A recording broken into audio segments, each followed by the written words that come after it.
Mga boss, paano nga ba maglagay ng battery indicator sa ganitong klaseng minipan? Sobrang dali lang mga boss. Tapusin nyo yung video na to para masundan nyo kung paano natin to ilalagay sa ating minipan.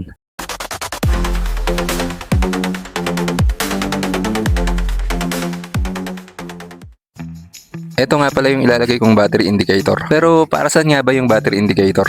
Sa mga hindi nakakaalam, ginagamit to para malaman natin kung ilan pa ba yung natitirang charge o voltage sa ating battery. Pag full charge yung ating battery, ang nakailaw dyan yung apat na blocks o bar. Apat na bar na yan. Yung kulay blue. Pagka naman tatlo lang yung nakailaw, ibig sabihin nun 75% pa yung karga ng ating battery. Pag dalawa naman ang nakailaw, 50%. Tapos pag isa ang nakailaw, 25% na lang. Tapos pag ang nakailaw na lang yung kulay red sa gilid, ang ibig sabihin nun ay mababa na sa 25% yung karga ng battery. Ayan mga boss, ganyan siya gumagana. Kagaya nito, isang bar lang yung nakailaw. Ang ibig sabihin niya, nasa pagitan ng 25 to 50% ang charge ng battery na to.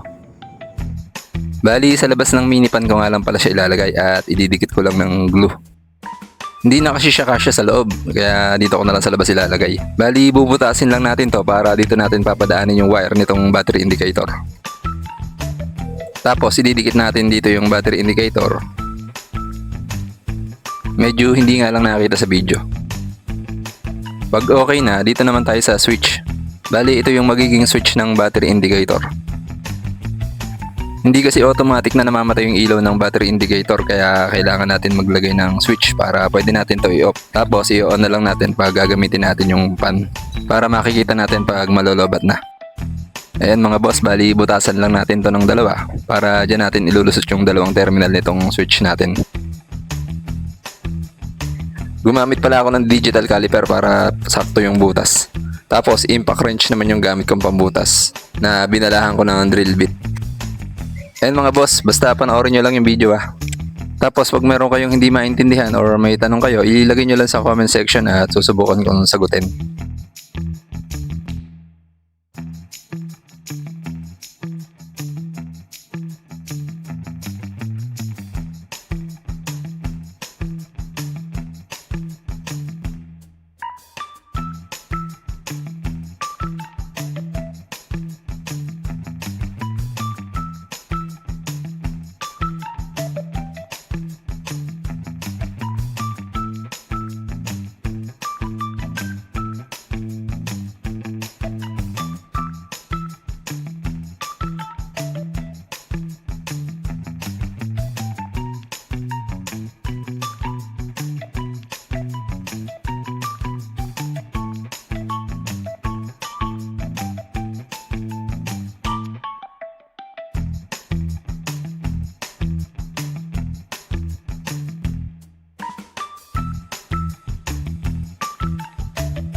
Tapos mga boss, yung kulay red na wire, bali yan yung positive ha. Bali ihinang lang natin yan kung saan nakalagay yung positive ng battery.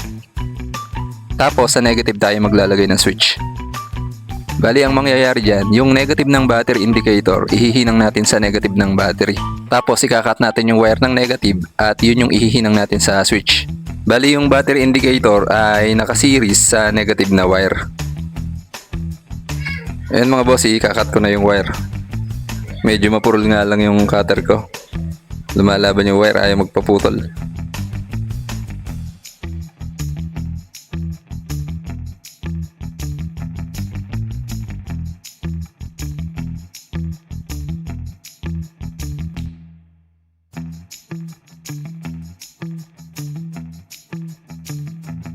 Yung pinutol natin na kulay itim na wire, ihinang natin sa negative ng battery. Tapos yung kabilang dulo, ihihinang sa switch.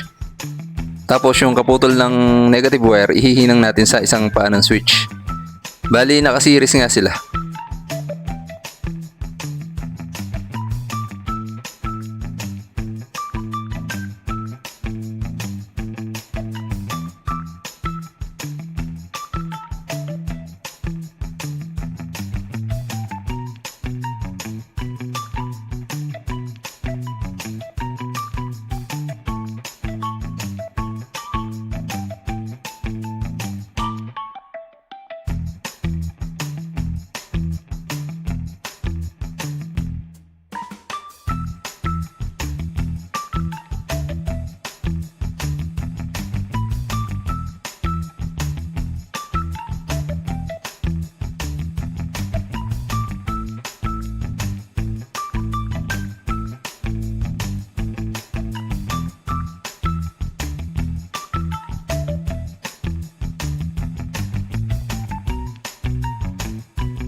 Ganun lang mga boss at ngayon pwede na natin subukan.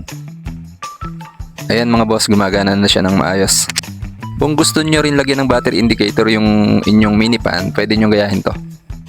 Maganda yung may ganito kasi makikita nyo pag malapit na malobot yung battery ng mini fan nyo. Bali ilalagay ko na lang sa description saka sa comment yung mga materyales na ginamit ko para hindi na kayo mahirapan maghanap.